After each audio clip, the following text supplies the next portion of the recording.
So what I want to do today is give you a little more practice with super. We're going to look at how we can use super with methods and just another refresher of just super constructors. So we'll walk through the example that's in 11.9 in Runestone, and then I'll give you one more example program to kind of practice through, and then we'll start with something new on Friday. So again, we see here it's talking about sometimes we may want our child class to do more than what the parent method is doing. So this is where we have to use our super dot method. So just before we get into this, so remember, if I use super with just parentheses, or if it's super parentheses like string name, that means I'm calling that constructor. So if I use super dot method and then if there's any parameters in the parentheses that way, then I'm calling the method that way. So just some of the different things we have here. So again, we have our example. Here we have this student class. So let me scroll down. This is what you're going to see in Runestone. So we have our student class here, and it's going to be a subclass of person. So what's going to happen is we're using the super here for the constructor. So we're going to use the name. And what's going to happen is we want this here, we have super.getFood. It's going to override the get food method that's here in person.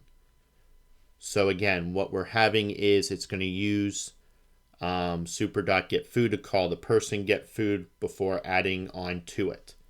So here we're going to have a person who's going to be associated with a hamburger and a student associated with hamburger and where it is, and taco.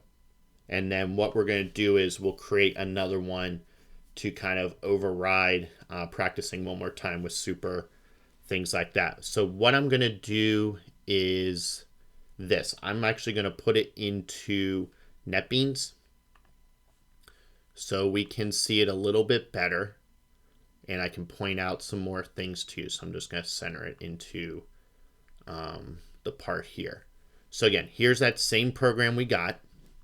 And when I put it in NetBeans, what I'm seeing down here when I have my public string get food, it does say I can use that at override to kind of show that we're overriding. Not a big deal in the grand scheme of things. But again, if I'm running this, let me run file. I'm going to use the person as my main class. And then if I bring this up a little bit, you'll see. So I got hamburger and taco when I run this program, which should be the same if you're running it in Runestone. So let's go ahead and add into this. So I'm going to make sure, okay, so I'm outside my class student. So what I'm going to do is I'm going to create a new class and I'm going to call it vegan. But I still need to use things from person. So I'm going to extend, or actually I don't even have to use persons. I can actually use students. So I'm going to extend students. So this way I'm creating my subclass vegan. It's going to inherit things from the student class. It's going to override get food method and call a superclass get food. And it's going to add a different part here. So actually it's not student, it's not students, it's student. All right. So I'm going to add in exactly what's going to be up here. So actually I'm just going to copy and paste my private integer ID and then the private static integer next integer. Or excuse me, next ID is going to be equal to 0. All right, so now I'm going to create, so notice up here, we create our public student with a name. So I'm just going to do the same ID here. So I'm going to do a public vegan. And if you want to change it up, it doesn't matter to me. If you want to try other things for your class name, does not matter to me at all. Just trying to follow along what I can show you. So here I'm going to use another string, and I need to use the variable the name.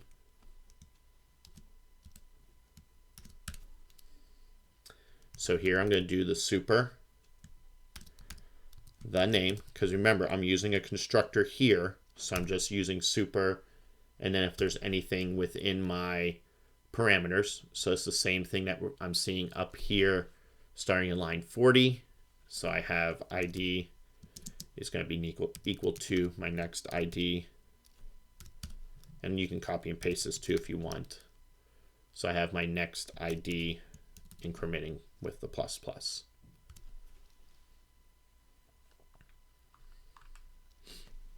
All right, so we'll get outside that one. Let's create now our get food method. So I'm going to do my public string get food.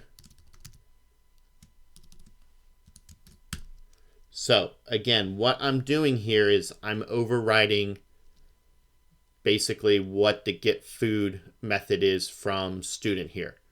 So I'm going to do my same thing. So I have my string output is going to be equal to super.getFood.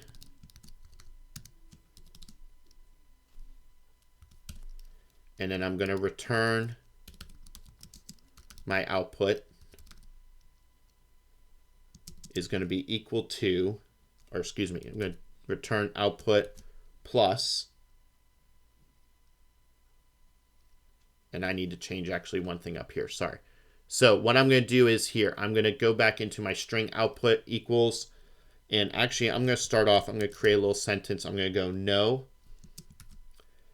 and then I'm going to add my super.getFood.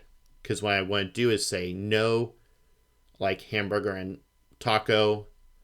But what I'm going to do is, since I'm a vegan here, I'm going to return my output. So again, let's look back up here. So we're going to return our original get food as hamburger. When we go into student, it's going to be hamburger and taco. And in our vegan class here, I'm going to return my output. So no hamburger and hot dog, or hamburger and taco. And here I'm going to do my output plus, and then in quotes, I'm going to do, we'll do a period and then say serve me. And if you're vegan, maybe you like seaweed. All right, so I have my public string get food there. So going to do these final two things here. I need my public integer get ID and my public void set ID. So I'm just going to copy line 51 through 55, and I'm going to paste them down here in line 73 to 77. All right, and again, everything's not lining up. That's looking a little bit better there. All right, so what I'm getting an issue here is, again, it's just the whole thing of showing the override annotation. So add override if you really wanted to add that in. Now, the thing is, if I run this right now, it's going to still show me my hamburger and hot dog because, or hamburger and taco. So because right up here in line 28, I have my new student, and then it's Javier. So because we're running the student class. So if I want to run my vegan class, I'm going to substitute student for vegan in line 28. I'm going to run it. I'm going to use person. And let me bring this up so you can see a little bit better in the screen. Once I get there, we go. So now I say no hamburger and taco, serve me seaweed. And again, doesn't matter if you're using the same text and everything that I'm using. I'm just trying to show you some examples. So again, we're seeing here just a little reminder of how this works. So an object always keeps a reference to the class that's created. It's always looking for the method during the execution, starting in the class that it was created in. So it's going through and it's checking. So when my student get food method is executed, it's going to start executing the get food method in student.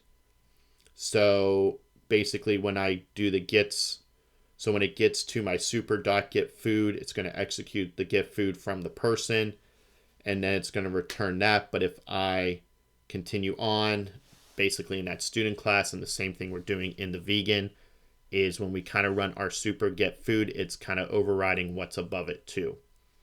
and going with that. So that's why we're seeing everything like at the end, no hamburger and taco, serve me seaweed. So again, try this out. It is going to work in here in 11.9 in that activity 1 up here. So, and you have some of the explanation here. You got to practice kind of activity here to try to figure out what your output is going to be. So try those out again if you didn't get a chance to try that out. And what I'll do shortly is have another one up for you to look at to kind of do a little more practice with these supers keywords. So hope everybody's doing well. See you soon.